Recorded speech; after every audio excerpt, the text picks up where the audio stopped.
ಕೇಂದ್ರ ಸರ್ಕಾರ ಜಾರಿಗೆ ತಂದಿರುವ ರೈತ ವಿರೋಧಿ ಮಸೂದೆಯ ವಿರುದ್ಧ ಪುತ್ತೂರು ರೈತ ಹಿತರಕ್ಷಣಾ ವೇದಿಕೆ ವತಿಯಿಂದ ಪ್ರತಿಭಟನೆ ನಡೆಯಿತು. ಗಣರಾಜ್ಯೋತ್ಸವದ ಸಂದರ್ಭದಲ್ಲಿ ರೈತರ ಹೋರಾಟಕ್ಕೆ ರೈತ ಹಿತರಕ್ಷಣಾ ವೇದಿಕೆ ಪುತ್ತೂರು ಘಟಕದ ವತಿಯಿಂದ ರೈತ ಮುಖಂಡರು ಮಹಾತ್ಮ ಗಾಂಧೀಜಿಯವರ ಪ್ರತಿಮೆಗೆ ಮಾಲಾರ್ಪಣೆಯನ್ನ ಮಾಡುವ ಮೂಲಕ ಬೆಂಬಲ ಸೂಚಿಸಿದ್ದಾರೆ. ಈ ವೇಳೆ ಕಾವು ಹೇಮನಾಥ್ ಶೆಟ್ಟಿ ಮಾತನಾಡಿ, ಕರಾಳ ರೈತರ ಮಸೂದೆಯ ವಿರುದ್ಧ ರೈತರು ನಿರಂತರವಾಗಿ ಪ್ರತಿಭಟನೆ ಮಾಡುತ್ತಿದ್ದಾರೆ.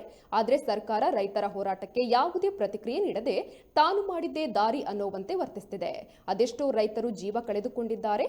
ಆದರೆ ಸರ್ಕಾರ ಯಾವುದಕ್ಕೂ ಸ್ಪಂದಿಸುತ್ತಿಲ್ಲ. ನರೇಂದ್ರ ಮೋದಿಗೆ ದೇಶದ ರೈತರ ಕಷ್ಟ ಅರ್ಥವಾಗದೇ ಇರೋದು ದುರಾದೃಷ್ಟಕರ.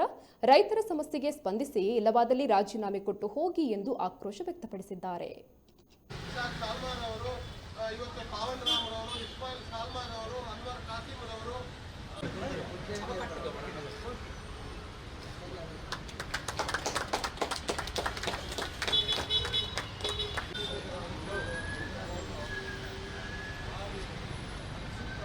ಕಳೆದ 3 ತಿಂಗಳುಗಳ ಹಿಂದೆ ಕೇಂದ್ರ ಸರ್ಕಾರ ಸುಗ್ರೀವಾಜ್ಞೆಯ ಮೂಲಕ ಜಾರಿಗೆ ತಂದಿರುವಂಥ ಕರಾಳ ರೈತ ಮಸೂದೆಯ ವಿರುದ್ಧ ಈ ದೇಶದಾದ್ಯಂತ ಈಗಾಗಲೇ ದೊಡ್ಡ ಮಟ್ಟದ ರೈತರ ವಿರೋಧಗಳು ವ್ಯಕ್ತಪಡಿಸ್ತಾ ಇರುವಂಥ ಸಂದರ್ಭದಲ್ಲಿ ಕೇಂದ್ರ ಸರ್ಕಾರ ಈ ಯಾವುದೇ ಪ್ರತಿಭಟನೆ, ಹೋರಾಟ, ವಿರೋಧಗಳಿಗೆ ಮನ್ನಣೆ ನೀಡದೆ ತಾನು ನಡೆದದ್ದೇ ದಾರಿ ಎನ್ನುವ ರೀತಿಯಲ್ಲಿ ನಡೆದ ಕಾರಣ ಈ ದೇಶದ ರೈತರು ಇವತ್ತು ದೊಡ್ಡ ಮಟ್ಟದ ಒಂದು ದುರಂತಕ್ಕೆ ಒಳಗಾಗಿರುವಂಥ ಸಂದರ್ಭದಲ್ಲಿ ಕಳೆದ 50 ದಿನಗಳ ಹಿಂದೆ ಕೇಂದ್ರ ಸರ್ಕಾರದ ವಿರುದ್ಧ ಪಂಜಾಬ್, ಹರಿಯಾಣ, ರಾಜಸ್ಥಾನ ಮುಂತಾದ ರಾಜ್ಯಗಳಿಂದ ದೊಡ್ಡ ಮಟ್ಟದ ರೈತ ಚಳವಳಿಗಳು, ತಮ್ಮ ವಾಹನ, ಟ್ರ್ಯಾಕ್ಟರ್ ಮುಂತಾದ ಲಕ್ಷಾಂತರ ಜನ ದೆಹಲಿಗೆ ಮುತ್ತಿಗೆ ಹಾಕುವ ನಿಟ್ಟಿನಲ್ಲಿ, ದೆಹಲಿಯಲ್ಲಿ ತಮ್ಮ ಪ್ರತಿಭಟನೆಯನ್ನು ವ್ಯಕ್ತಪಡಿಸುವ ನಿಟ್ಟಿನಲ್ಲಿ ದೆಹಲಿ ಚಲೋ ಒಂದು ಪ್ರತಿಭಟನೆ ಹಮ್ಮಿಕೊಂಡಿರುವಂಥ ಸಂದರ್ಭ.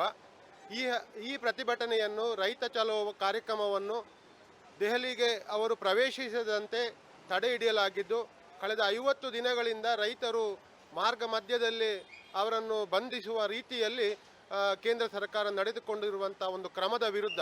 ಅದರ ಜೊತೆಗೆ ಈ ಹೋರಾಟದಲ್ಲಿ ಸುಮಾರು 100 ರೈತರು ತಮ್ಮ ಪ್ರಾಣವನ್ನೇ ತೆತ್ತಿದ್ದಾರೆ.